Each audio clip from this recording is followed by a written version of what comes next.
आज की कहानी का शीर्षक कछुआ और खरगोश की दोस्ती का सफर। एक बार खरगोश को अपनी तेज चाल पर घमंड हो गया और वह जो मिलता उससे रेस लगाने के लिए चुनौती देता। आज किससे रेस लगाऊं? चलो इस कछुए से रेस करता हूँ आज। कछुए ने उसकी चुनौती स्वीकार कर ली। उनके बीच रेस हुई। Get set, go.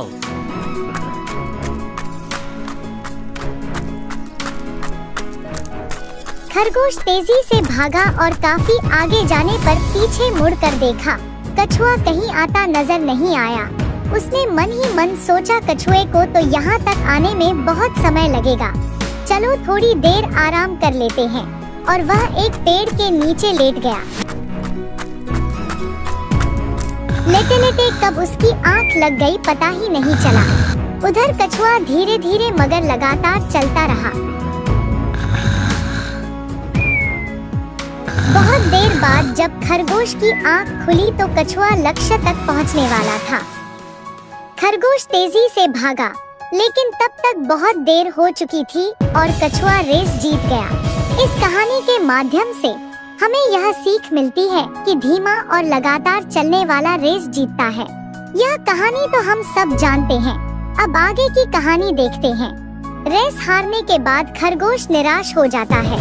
वह अपनी हार पर चिंतन करता है और उसे समझ आता है कि वह अति आत्मविश्वास के कारण यह रेस हार गया। उसे अपनी मंजिल तक पहुंचकर ही रुकना चाहिए था। अगले दिन वह फिर से कछुए को दौड़ की चुनौती देता है। कछुआ पहली रेस जीतकर आत्मविश्वास से भरा होता है और तुरंत मान जाता है।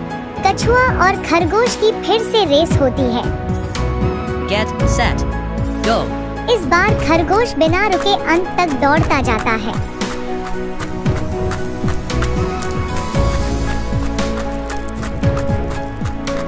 और कछुए को एक बहुत बड़े अंतर से हराता है। इस कहानी के माध्यम से हमें यह सीख मिलती है कि तेज और लगातार चलने वाला धीमे और लगातार चलने वाले से हमेशा जीत जाता है। यानी धीमे और लगातार होना अच्छा है, लेकिन तेज और लगातार होना और भी अच्छा है। अरे रुकिए, कहानी अभी बाकी है जी। इस बार कछुआ कुछ सोच विचार करता है और उसे यह बात समझ आती है कि जिस तरह से अभी रेस हो रही है वह कभी भी इसे जीत नहीं सकता। वह एक बार फिर खरगोश को एक नई रेस के लिए चैलेंज करता है, पर इस बार वह रेस का रूट अपने मुताबिक रखने को कहता है। खरगोश तैयार हो जाता है। रेस शुरू होती है।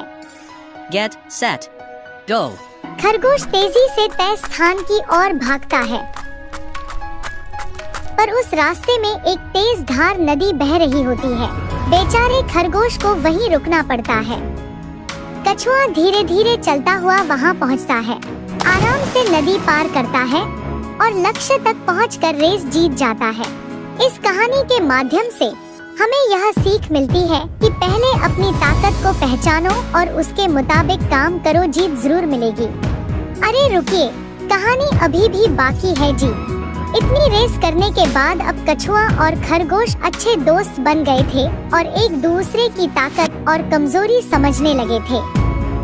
दोनों ने मिलकर विचार किया कि अगर हम एक दूसरे का साथ दें तो कोई भी रेस आसानी से जीत सकते हैं। इसलिए दोनों ने आखिरी रेस एक बार फिर से मिलकर दौड़ने का फैसला किया, पर इस बार प्रतियोगी के रूप में नहीं बल्कि टीम के रूप में काम करने का निश्चय लिया। दोनों स्टार्टिंग लाइन पर खड़े हो गए। Get set, go. और तुरंत ही खरगोश ने कछुए को ऊपर उठा लिया और तेजी से दौड़ने लगा। दोनों जल्द ही नदी के किनारे पहुंच गए। अब कछुए की बारी थी। कछुए ने खरगोश को अपनी पीठ बैठाया और दोनों आराम से नदी पार कर गए। अब एक बार फिर खरगोश कछुए को उठा फिनिशिंग लाइन की ओर दौड़ पड़ा और दोनों ने साथ मिलकर रिकॉर्ड टाइम में रेस पूरी कर ली। दोनों बहुत ही खुश और संतुष्ट थे। आज से पहले कोई रेस जीतकर उन्हें इतनी खुशी नहीं मिली थी।